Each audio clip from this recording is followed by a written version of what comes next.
Every year, thousands of tourists come from across the world to visit a small island town in Florida called Fernandina Beach, or its informal name, Amelia Island. Visitors are usually attracted to the historic district for the old, charming buildings, the restaurants, and the small, independently owned shops. One business, nestled above a quaint children's toy store on Center Street, has received widespread attention from locals and tourists alike for the original artwork it sells and showcases, and the activities it hosts for the community to partake in. The Second Story Art Gallery. Pam Visor is the owner and art director and has agreed to share the gallery's story. The gallery was founded about 2.5 years ago.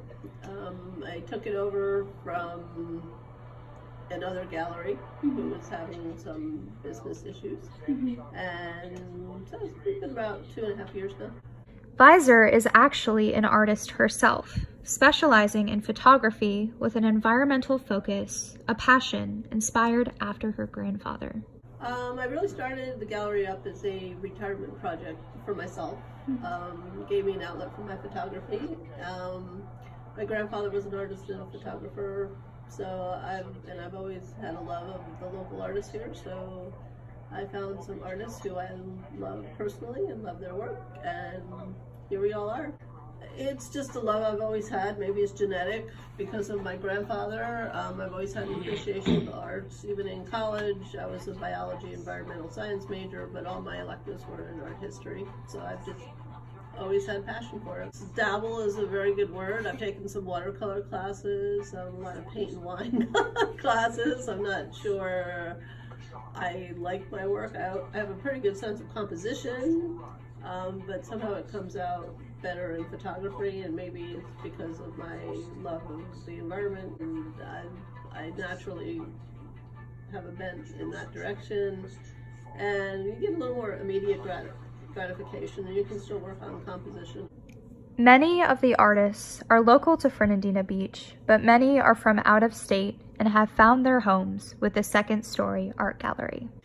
We have Ned Fleming. Ned's probably been with me from the beginning, and Ned comes from North Carolina, where he had a career as a graphic artist, and in his retirement he started doing his artwork, which is mostly in oils, and his favorite subject are boats. Lisa Chapman. Lisa just started here. She was also started in graphic arts.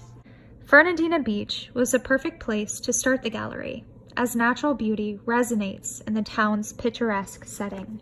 Just being in this beautiful environment surrounded by art that I love, and we also have a beautiful view, and it keeps me in or out of trouble. I got bored just being a retired person, playing golf every day and hanging on the beach every day and eating out every day, and boy, I still eat out.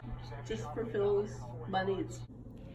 In establishing the gallery, Visor wanted to accomplish a series of objectives to fulfill her mission of bringing artistic expression to the community. Just that we're here, we try to support the community. We're above a toy store, so we always try to have things up here for the kids too.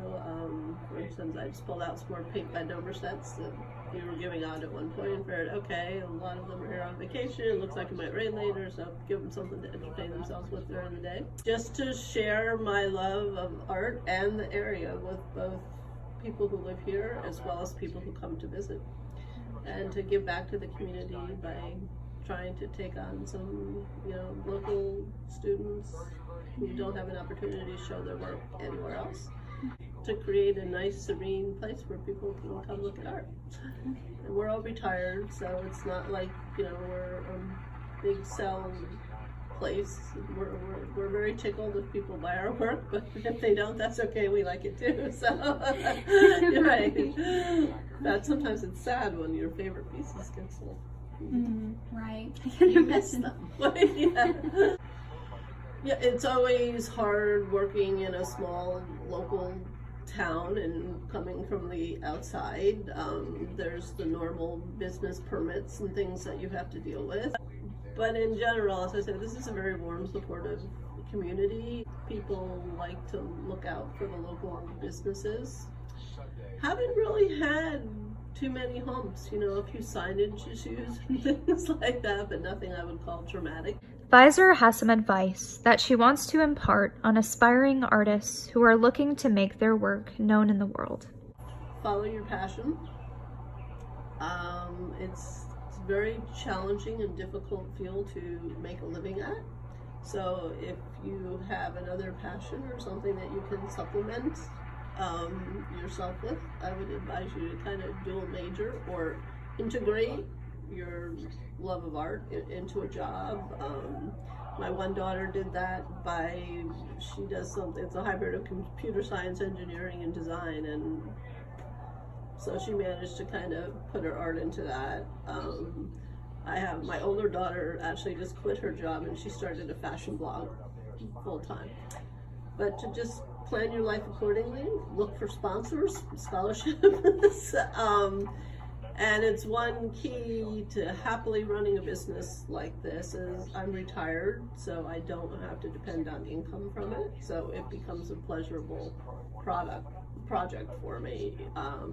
A lot of people think this is a business where you sell 5 things a day. It's not, you know. Sometimes you don't sell anything for 2 weeks and then all of a sudden somebody comes in and buys 3 or 4 things, or sometimes you don't sell anything for a couple months. As an individual artist, here we depend on our tourists a lot, so we make sure we keep smaller things around like note cards, or I do photo blocks, or sometimes Ned does a little like 5x5 canvas, because they're looking, or prints, because they're looking for things they can take home with them. The average tourist isn't here buying a big piece of art for their home, and make sure you offer shipping opportunities for those that do find something that they love. Most of our bigger sales are to people who are more local and, you know, redoing their houses or just have something they want to put in their home. So it's kind of a mishmash, but you've got to be able to cater to who comes in to see you. It's a very giving community, and if I can give back in any way, just to provide enjoyment.